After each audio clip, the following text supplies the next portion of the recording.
The glass fortress Julian Blackwood stared out the floor-to-ceiling windows of his penthouse office. The Seattle skyline spread before him like a digital kingdom. At 36, he had built Quantum Nexus into a tech empire valued at billions. Yet the view no longer stirred anything within him. He adjusted his tailored navy suit and checked his watch. Another board meeting in 20 minutes where people would laugh too hard at his mildest jokes and agree with his every word. "It's Mr. Blackwood, your sister's online too." His assistant's voice chimed through the intercom. Julian picked up. "Vanessa, please tell me you're not calling about another charity gala." His sister's melodic laugh filled the line. "You need to leave that tower occasionally, Jules. People are starting to think you're a hologram. People want things, Van. My money, my connections, my endorsement. It's exhausting." "Not everyone's after something," Vanessa countered. Julian scoffed. "That's been my experience." After the call, Julian couldn't focus on quarterly projections. On impulse, he canceled his meetings and took his rarely used vintage Mustang for a drive down the coast. 3 hours later, when hunger struck, he pulled into a weather-beaten establishment called Harbor Light Diner. Inside, vinyl booths had seen better decades, but the place was immaculately clean. A bell chimed as he entered, and the aroma of fresh coffee and baking bread enveloped him. Julian chose a corner booth, realizing he'd left his designer sunglasses in the car. He rarely ventured out without the shield of darkened lenses. "Coffee to start?" A woman approached, notepad in hand. Her auburn hair was gathered in a loose bun, wispy strands framing a face that smiled easily. Her name tag read Rosalie. "Please," Julian nodded, expecting the practiced hospitality smile to disappear once she moved on. Instead, she filled his cup with a genuine warmth that seemed directed at him as a person, not a potential big tipper, just passing through. Asked, setting down a menu worn at the edges. "Something like that," Julian replied, surprised by her casual conversation. "Needed to clear my head." Rosalie nodded as if she understood completely. "Ocean air is good for that. Take your time with the menu. Our clam chowder just won the county fair blue ribbon, 3rd year running." When she returned, Julian ordered the chowder and found himself asking, 3 years running? That's impressive. Olivia the Ona has been perfecting it for 30 years. Rosalie gestured toward the kitchen where an older woman was visible through the service window. "I'm just lucky to learn from her." Throughout his meal, Julian observed Rosalie interacting with other customers, an elderly couple she called by name. It's a tired-looking trucker. She brought extra bread. A mother with fussy twins she entertained with simple napkin origami. She treated everyone with the same attentive kindness. When she brought his check, Julian noticed paint beneath her fingernails. "You're an artist?" he asked, surprising himself with the personal question. Something flickered in her eyes. Surprise. Perhaps pleasure at being noticed. Trying to be. "I paint seascapes mostly." She glanced at his rental car through the window. "If you're exploring, there's a lookout point 2 miles north. Best sunset view on the coast." Julian found himself driving to the lookout, where he watched crimson and gold spill across the horizon. For the first time in years, he wasn't thinking about acquisitions or stock prices. His thoughts kept returning to the genuine smile of a waitress who had no idea who he was and treated him better because of it. Unexpected connections. Julian couldn't explain the pull that brought him back to Harbor Light Diner 3 days later. He'd returned to Seattle, attended his meetings, and signed the contracts his legal team had prepared. It's something about the small coastal town lingered in his thoughts. So perhaps someone... The bell chimed as he entered. The lunch rush was in full swing, tables filled with locals and travelers alike.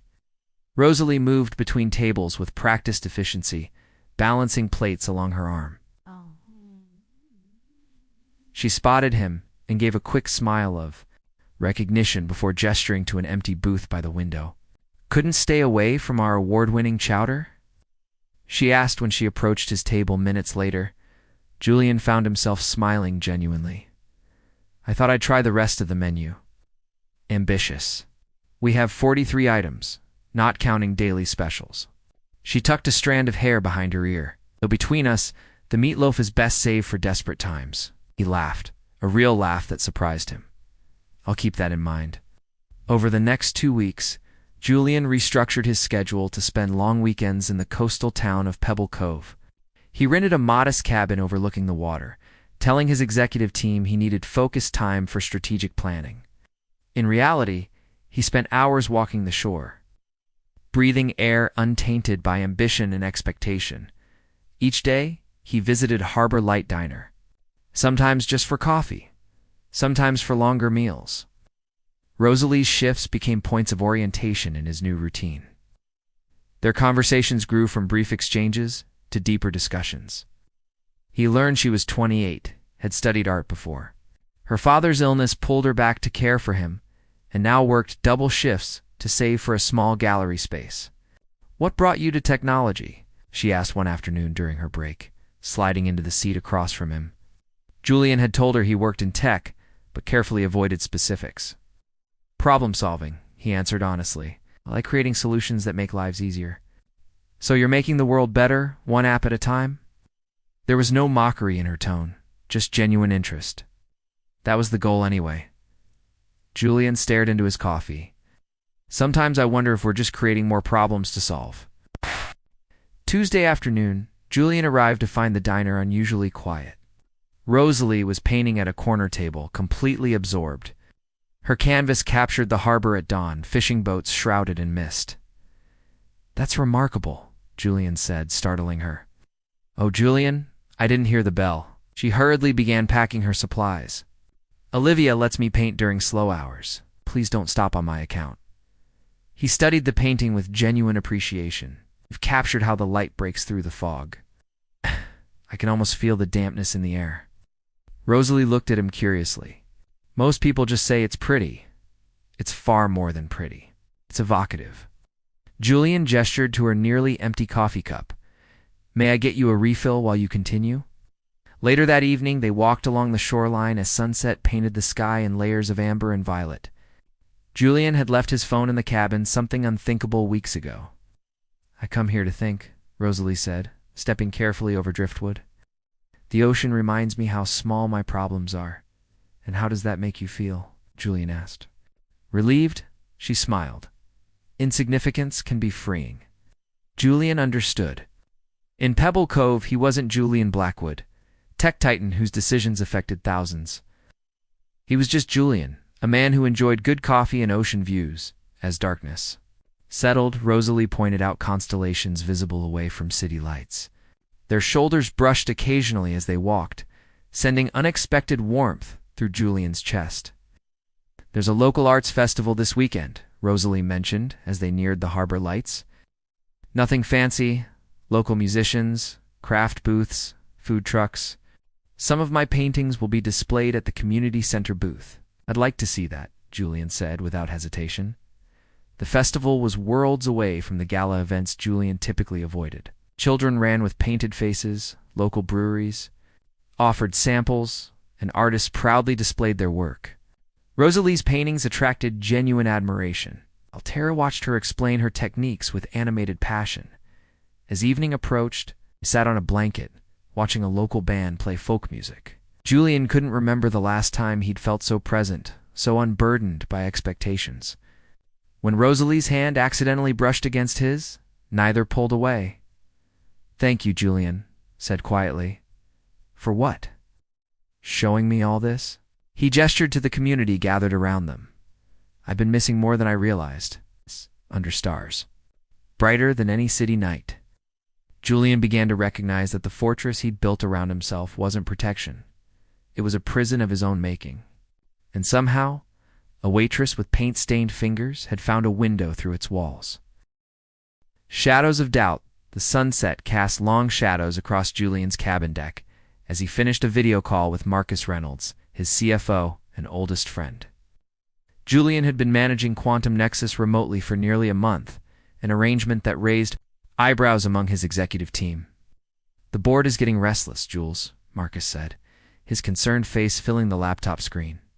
"And that reporter from Tech Innovator keeps asking for an exclusive.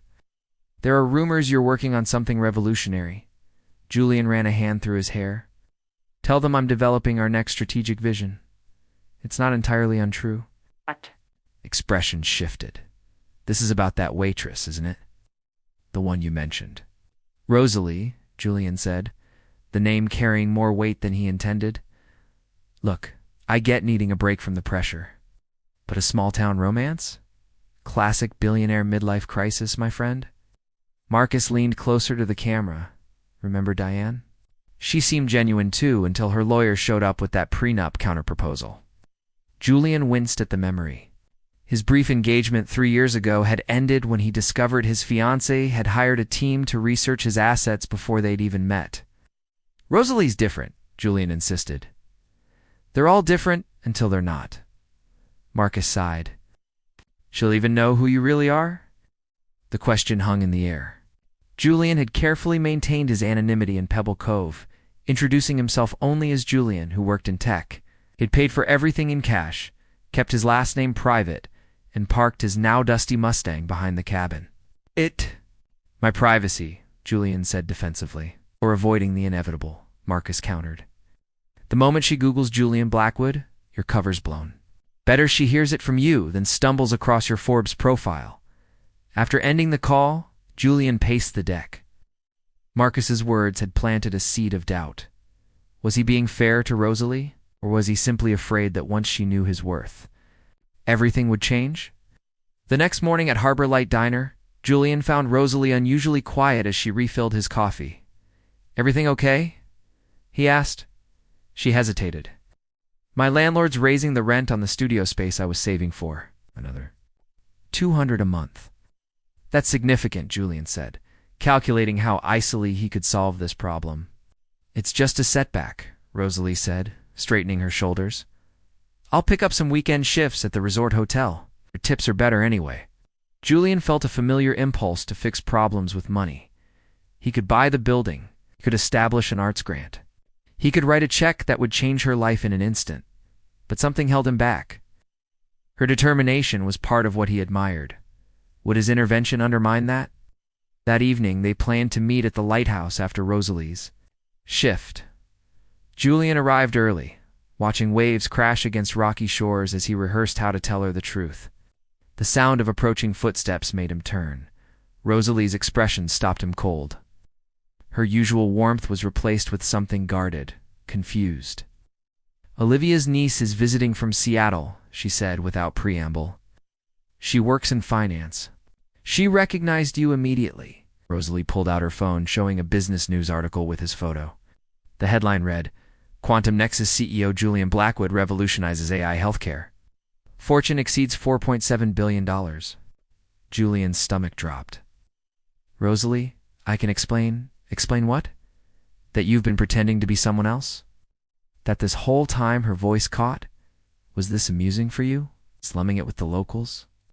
No, it wasn't like that at all.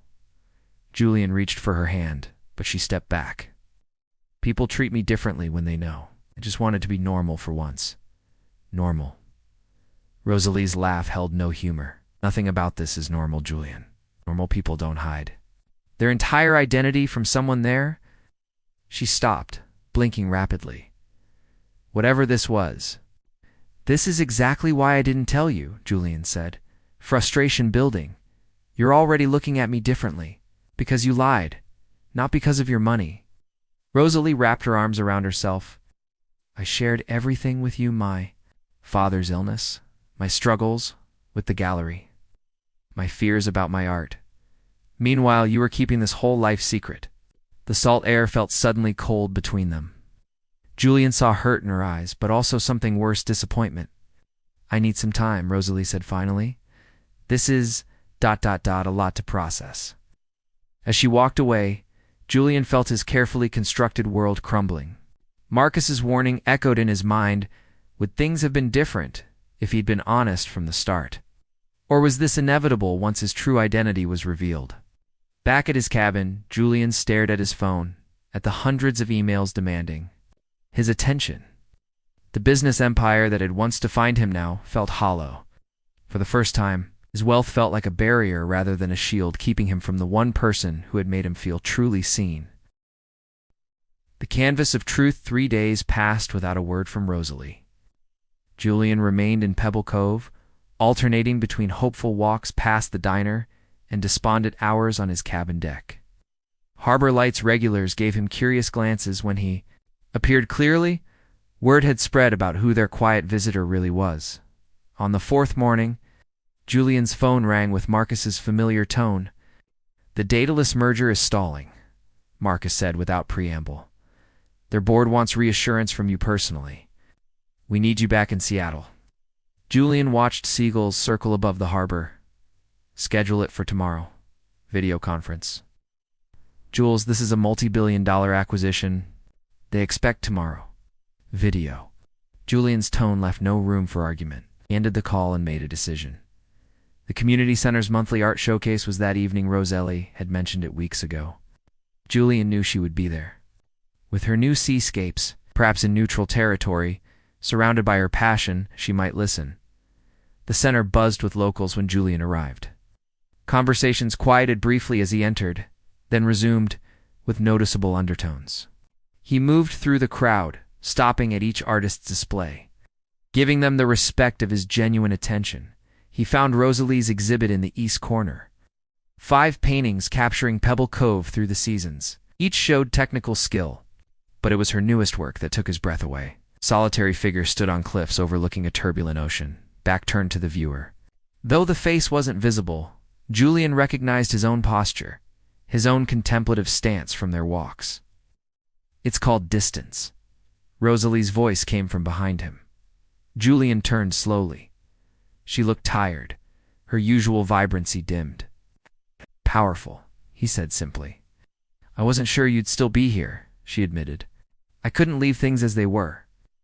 Julian gestured to a quiet corner. "Can we talk?" They found space near an emergency exit, away from curious eyes. Julian spoke first. "I've been thinking about why I kept the truth from you," he began. "It wasn't just about privacy, it was fear." Rosalie remained silent, waiting. "When people learn who I am, they change. Their eyes shift to what I represent rather than who I am. With you." Julian searched for words. "With you, I was just a person, not a resource or an opportunity." "That doesn't excuse the deception," Rosalie said, but her tone had softened. "No, it doesn't." Julian met her gaze directly. "I should have trusted you.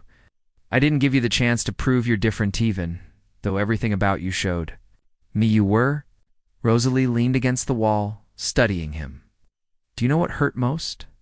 I thought we were connecting as equals. Then I discovered you knew everything about my struggles while hiding your own advantages. It felt ...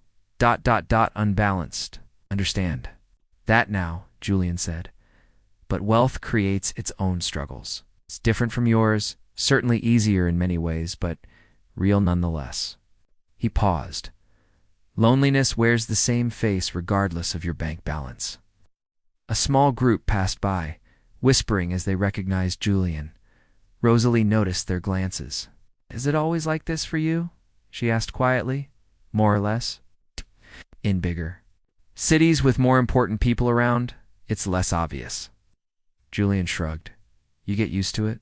That sounds exhausting." Rosalie's expression held new understanding. "It can be," Julian admitted.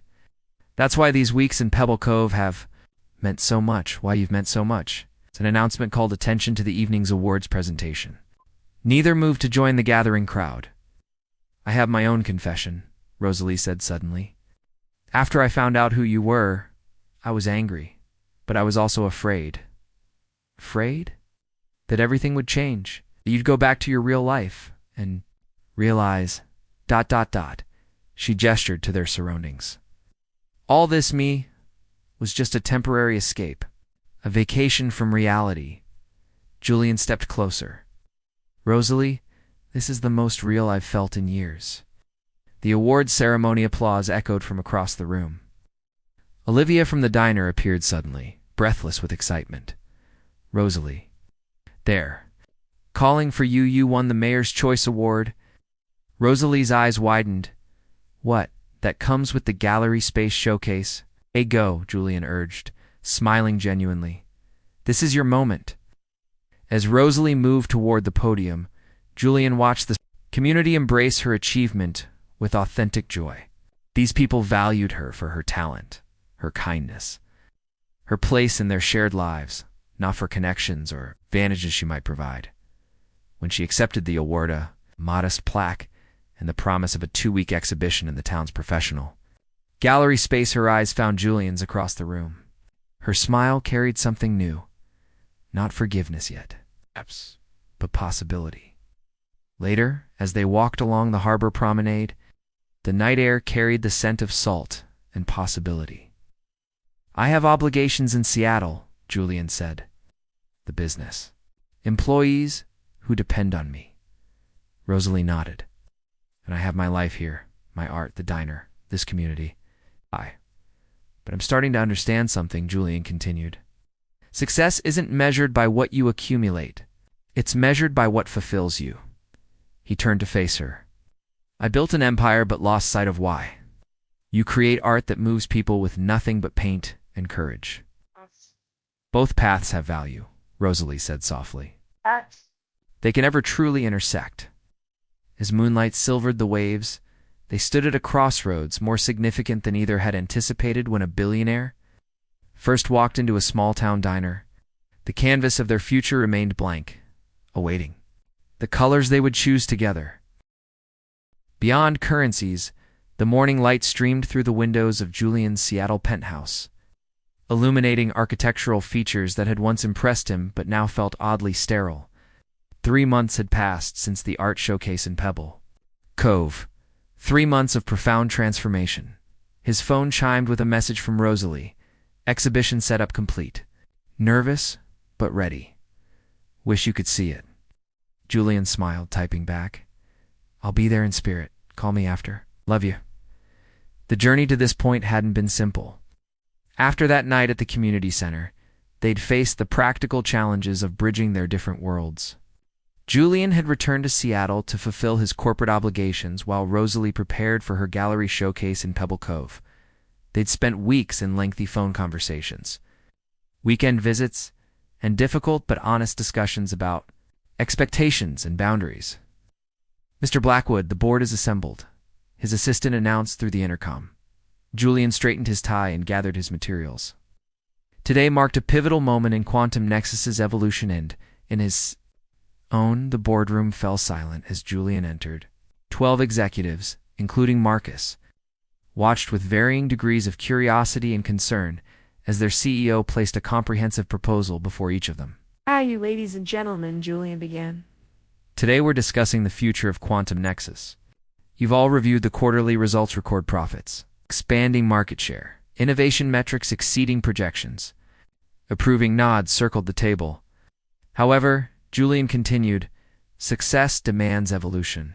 I'm proposing a restructuring of both our corporate governance and my role within it." For the next hour, Julian outlined his vision, transitioning to executive chairman, while appointing a new CEO from within their ranks, establishing the Blackwood Foundation with a significant portion of his personal holdings, and launching a new initiative to bring tech, education, and opportunities to underserved coastal communities. "This isn't a departure," Julian clarified, seeing concern on several faces. "It's a recalibration of how I contribute my strengths to this company while pursuing other meaningful ventures." Questions flew, some skeptical, some intrigued. Marcus remained unusually quiet until the meeting concluded and the boardroom emptied.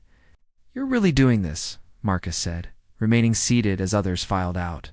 "I am," Julian confirmed. "Because of her." Julian considered the question. "Because of what I've learned through her, there's a difference." Marcus leaned back, studying. His friend, when you first disappeared to that coastal town, I thought you were having a crisis. Now I'm wondering if you were actually finding your way back. Back to what? To the Julian who started this company because he wanted to solve real problems, not just accumulate wealth. Marcus smiled slightly. That guy was a lot more interesting at dinner parties. 3 days later, Julian's private jet touched down. At the small regional airport near Pebble Cove, the town had begun to feel like a second home, though he'd been careful to maintain a low profile. Renting the same modest cabin rather than purchasing prime waterfront property as his financial advisors had suggested, Harbor Light Diner was unusually busy when Julian entered, the bell announcing his arrival as always. Livia waved from behind. The counter. She's not here, the older woman called out. Gone to the gallery since dawn. Opening night jitters. Julian thanked her and made his way to the converted boathouse that now housed Tidal Impressions, Pebble Cove's newest art gallery. Through the windows, you could see Rosalie adjusting lighting on a particularly striking canvas, a colorful abstract interpretation of technological innovation and natural beauty intertwining. She sensed his presence before he spoke, turning with that smile that still made his heart race. "You're supposed to be in Seattle," she said, crossing to embrace him. "I rescheduled," Julian replied, holding her close. "Some things matter more than quarterly projections." They walked through the gallery together, Julian admiring how she'd transformed the space. 28 paintings told stories of coastal life, human connection, and the intersection of different worlds. The centerpiece, titled Convergence, depicted two distinct landscapes merging, a city skyline and a rugged shoreline, neither dominating the other. "It's us," Julian observed. Rosalie nodded. "Finding balance isn't about erasing differences. It's about creating something new from them." As evening approached, locals and visitors filled the gallery. Julian stood back, watching Rosalie in her element, confident, passionate, explaining her techniques and inspirations. No one treated her differently, knowing she was dating Julian Blackwood. Here she was respected for her own talents. Later, after the successful opening, they sat on the cabin's deck, watching stars emerge over the water. Julian shared details of the board meeting and his vision for the foundation. "The first education center will open right here in Pebble Cove, if the town approves," he explained. "Not as Julian Blackwood's project, but as a community partnership." "They'll approve," Rosalie said confidently, "especially when they learn half the instructors will be local artists teaching creative applications of technology." Julian took her hand. "I've been thinking about something you said months ago about success being measured differently depending on where you stand. And I think true success is having the freedom to define it for yourself." Julian gazed at the horizon where ocean met sky. "For me, it's creating positive impact while being present for the people I love. It's finding purpose beyond profit." Rosalie squeezed his hand. "For me, it's expressing truth through art while building community. And loving someone who sees me, not just what I create." The path forward wasn't perfectly clear. They would continue navigating between Seattle and Pebble Cove, between board meetings and gallery showings, between wealth and simplicity. There would be compromises, adjustments, occasional misunderstandings. But as moonlight silvered the waves, below them, one truth had become evident. Worth wasn't measured in dollars or social status or professional achievements. True worth lay in the courage to be authentic, the wisdom to value connection over acquisition, and the strength to bridge different worlds without sacrificing what mattered in either. "Two converging paths," Julian said softly, raising his mug. "Of simple diner coffee and toast." Rosalie clinked her glass against his. "And to seeing with the heart." In the distance, lighthouse beams swept across the water, guiding vessels safely to shore, a fitting metaphor for the journey they'd begun together, navigating by the light of what they'd discovered beyond all currencies of wealth and status, the invaluable richness of being truly seen and genuinely loved.